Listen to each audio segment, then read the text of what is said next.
Vs fame channel subscriber பண்ணாதவங்க subscriber பண்ணிக்கோங்க. பக்கத்தில் இருக்கிற பெல் பட்டனை கிளிக் பண்ணிக்கோங்க. இன்றைக்கி வந்து எறா பிரியாணி செய்கிறதுக்காக வந்துருக்குறேங்க. அதுக்காக சட்டிலாம் வச்சுட்டேன். மண் சட்டி தான் வச்சுருக்கிறேன். எறா பிரியாணி செய்கிறதுக்கு அடுப்பில் சட்டி வச்சுட்டேன். வாங்க எண்ணெய் ஊற்றிக்கலாம்.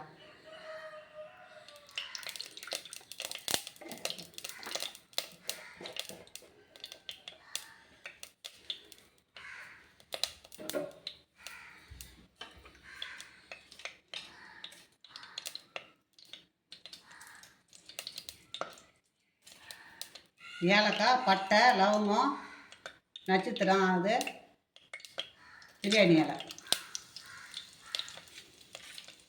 போட்டாச்சுங்க.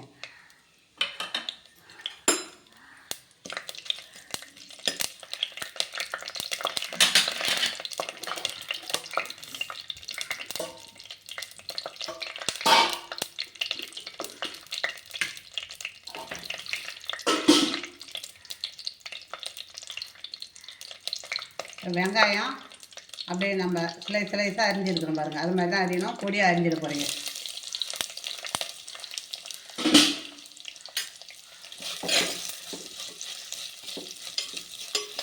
வெங்காயம் நல்லா வதங்கட்டும்.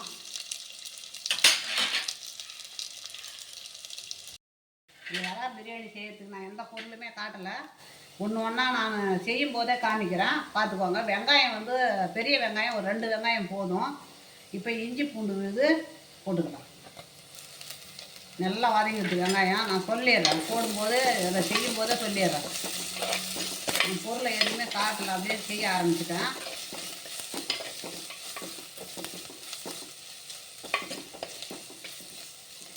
இப்போ சைஸான தக்காளி 2 தக்காளி, அதுக்கு மேலே வேணாம். அதுக்கே பெருசு பெருசாக அரிஞ்சிக்கணும்.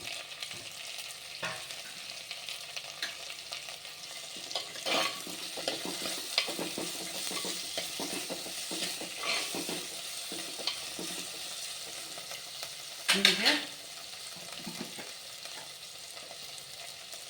மஞ்சத்தூள் ஒரு 1/4 ஸ்பூனு,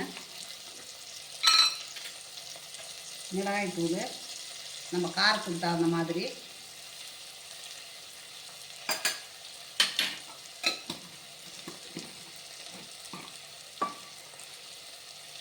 இப்போ கொத்தமல்லி தழை, இப்போ புதினா,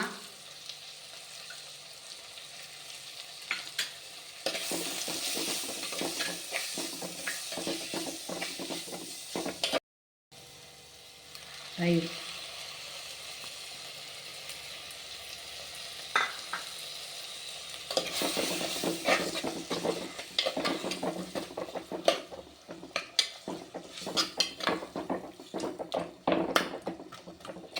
எறாவை போட்டுக்கலாம். எறா 1/2 கிலோ வாங்கி வச்சுருக்குறேங்க.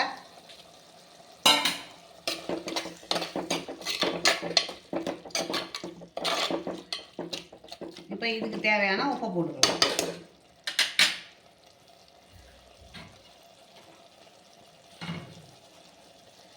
கொஞ்சமாக போட்டுக்கலாங்க, எறாவுக்கு மட்டும்.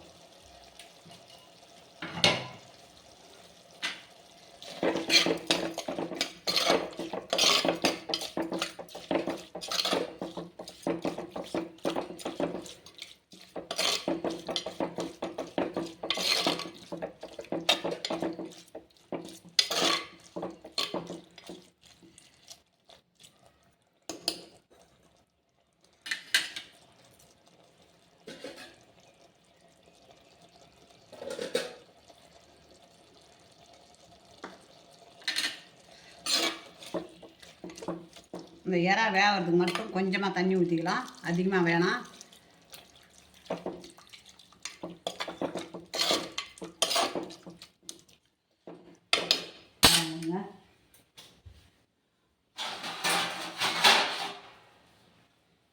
அப்படியே தண்ணி ஊற்றி வேகட்டும். இப்போ இதில் அரிசி போட போகிறேங்க. இதை தண்ணி கொதிக்கட்டும். இதில் வந்து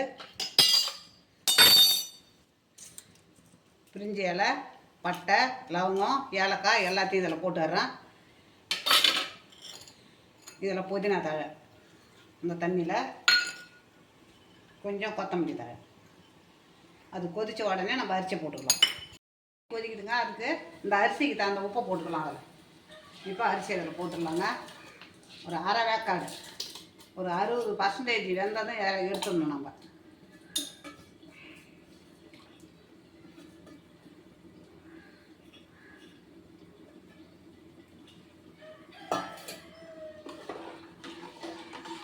கொதிக்கிட்டோம், வெந்துடுதுங்க. இப்போ நம்ம இந்த வடிகட்டியில் ஊற்றிக்கலாம். இதில் கொட்டியாச்சு, தண்ணி நல்லா வடிட்டோம். வடிஞ்ச பிறகு இப்போ நம்ம இதில் நம்ம மாற்றும் போது நான் காமிக்கிறேன். வடிஞ்சிடுதுங்க. இப்போ நம்ம இதில் போட்டுக்கலாம்.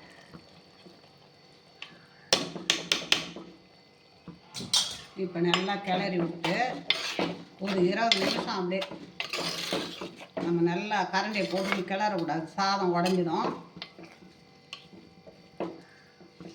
அப்படியே 20 நிமிஷம் இருக்கட்டுங்க. இதை இப்போ நான் மண் சட்டியில் இருக்கிறதுனால இப்போ துணியால் இப்படி வேடு கட்டிக்கணுங்க.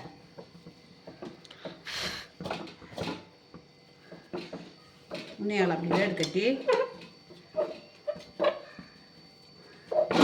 இப்போ இந்த தட்டை இப்படி வச்சுக்கணும். அது மேலே நம்ம வெயிட் வச்சுக்கணும். அவ்வளோதாங்க. ஒரு 20 நிமிஷம் இருக்கட்டங்க. அது அப்புறம் எடுத்து பார்க்கலாம். 20 நிமிஷம் ஆகிடுது.